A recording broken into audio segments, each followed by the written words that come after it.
बिस्मिल्लाहिर्रहमानिर्रहीम, अस्सलाम वालेकुम। मैं शाहिद सकरैन हूँ। आप मुझे मेरे यूट्यूब चैनल, फेसबुक पेज पे देख रहे हैं। आज 15 अगस्त है, हफ्ते का दिन है। बात करेंगे मीर रज़ा कत्ल केस के हवाले से। कराची का एक बहुत ही अफसोसनाक वाक़या जिसके ऊपर रोज़ डेवलपमेंट्स हो रही है। मेरी कोशिश होती है कि जब भी वीडियो करता हूँ तो इन डेवलपमेंट्स को आप तक ज़रूर पहुँचाता हूँ। इस दफ़ा बहुत इंपॉर्टेंट डेवलपमेंट्स पुलिस की सतह पे नहीं हुई बल्कि एक प्राइवेट सतह के ऊपर हुई हैं और उसमें कुछ मशकूक चीज़ें सामने आई हैं। एक मोटरसाइकिल है, एक गाड़ी है, वो क्या मामला है?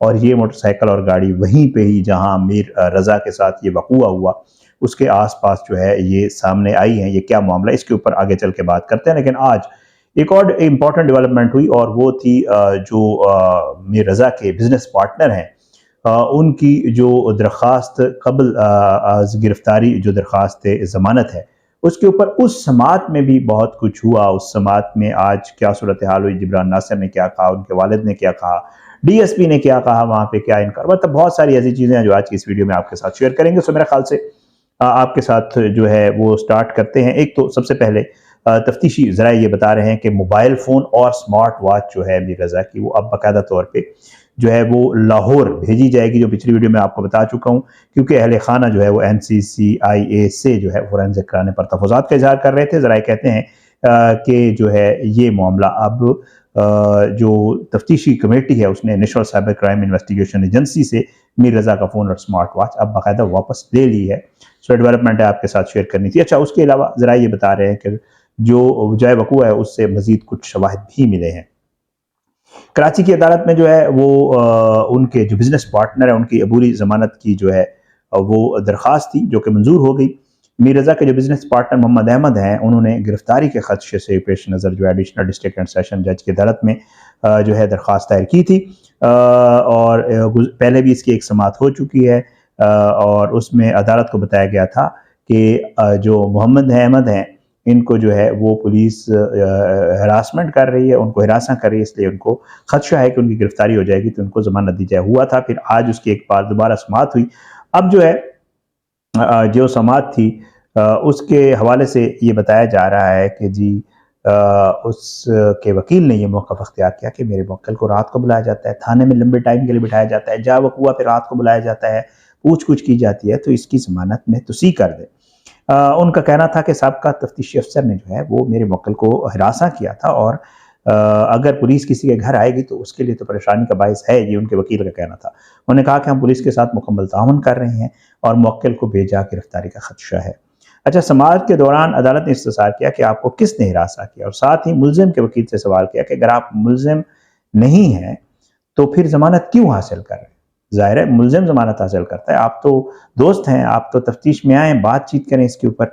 आप सोच लें कि इस ज़मानत की दरख्वास्त को चलाना भी चाहते हैं या वापस लेना चाहते हैं। आज क्योंकि एक जूनियर वकील पेश हुए थे, शाहिद भाई वगैरह वहाँ बता रहे थे कि जी वहाँ पे जो मुल्ज़िम का जो सॉरी जो इसके दोस्त के पार्टनर का जो वकील है उसका जूनियर आया था, तो इस वजह से जो एक मामला हुआ।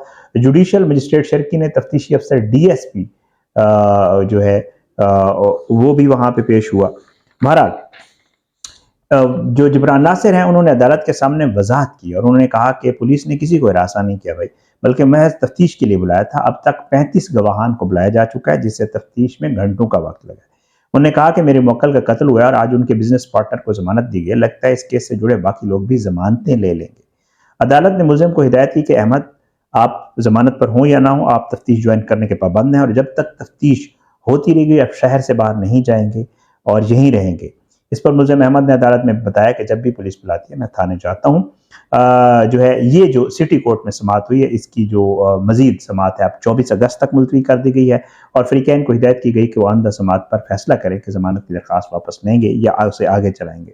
समाअत के दौरान तफ्तीशी अफसर ने अदालत के सामने मौक़िफ़ अख्तियार किया कि केस की तफ्तीश को मज़ीद आगे बढ़ाने और अहम शवाहिद हासिल करने के लिए मीर रज़ा के इस्तेमाल में रहने वाली मोबाइल सिम की शदीद ज़रूरत है। तो इस पर अदालत ने कहा कि पुलिस सिम किस तरीके से हासिल करेगी, क्योंकि कानूनी तौर पर मीर रज़ा के नाम पर सिम का इजरा या बहाली एक अहम मरहला होता है, बंदा खुद करता होता है।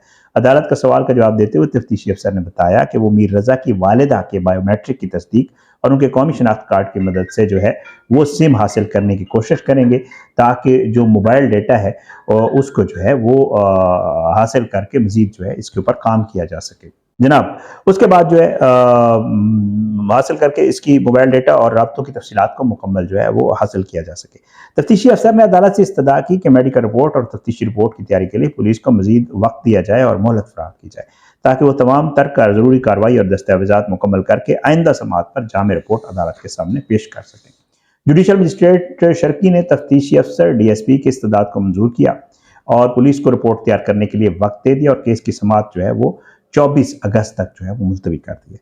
अदालत ने जो है वो हुकाम को वाज़ेह हिदायत जारी की है कि आइंदा समात पर केस की मुकम्मल प्रोग्रेस रिपोर्ट के साथ साथ मेडिकल एग्जामिन रिपोर्ट भी लाजमी पेश की जाए।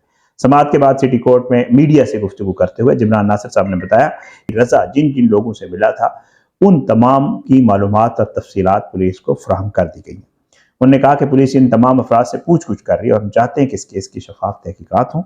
जिब्रान नासिर का कहना था कि नए DSP तफ्तीशी अफसर ने भी अभी काम शुरू किया है और हम किसी पर दबाव नहीं डाल रहे कि किसको गिरफ्तार किया जाए या किसको ना किया जाए। उनका कहना था कि मीर रजा के वालिद ने भी केस की शफाफ तफ्तीश का मुतालबा किया है और क्योंकि पूरा शहर ये सवाल कर रहा है कि कातिल को क्यों बचाया जा रहा है। उन्होंने उम्मीद जाहिर की कि नई तफ्तीशी टीम शफाफ अंदाज में तहकीकात करेगी और केस के लिए आवाज़ उठाने वाले कराची के नौजवानों और एहतजाज करने वालों का भी उन्होंने शुक्रिया अदा किया और साथ उन्होंने ये वाज़ेह किया कि जो लोग जो है एहतजाज कर रहे हैं वो खुद से कर रहे हैं, इनके वालिदैन नहीं कह रहे कि एहतजाज करें। एक चीज़ जो बाबर सलीम भाई ने निकाली है, क्योंकि बाबर भाई जो है वो माशाअल्लाह बहुत ज़बरदस्त तरीके से इन्वेस्टिगेट करते हैं चीज़ों को, उनका बड़ा एक्सपीरियंस है।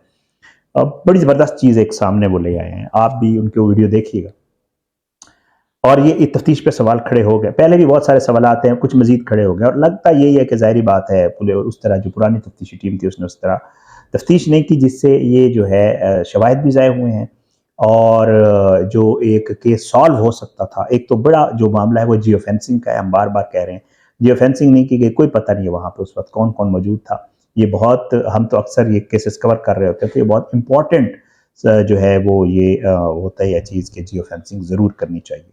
अच्छा, उसके अलावा बाबर भाई एक चीज़ निकाल के लाए, वो ये है कि मीर रज़ा की बाकायदा रैकी की गई जब वो वहाँ से आ रहा था। जो CCTV फुटेजेस पुलिस ने थोड़ी सी रिलीज़ की हैं, जो मिली हैं, मीर रज़ा को चलते हुए नसरी की तरफ जाते हुए दिखाया जा रहा है। तो मीर रज़ा के पीछे एक बाइक वाला आया, उसने चेक किया मीर रज़ा जा रहा है, फिर वो उससे आगे निकल गया और फिर उसके बाद अकॉर्डिंग टू बाबर भाई लग यही रहा है कि ये रैकी कर रहा था। फिर वो बाद में देखा गया कि वही बाइक वाला किसी और मकाम पे नज़र आया और जो है सेम बाइक थी, सेम लाइट थी, जो जाए वकूआ है उसके ऊपर दूसरे दिन नज़र आया।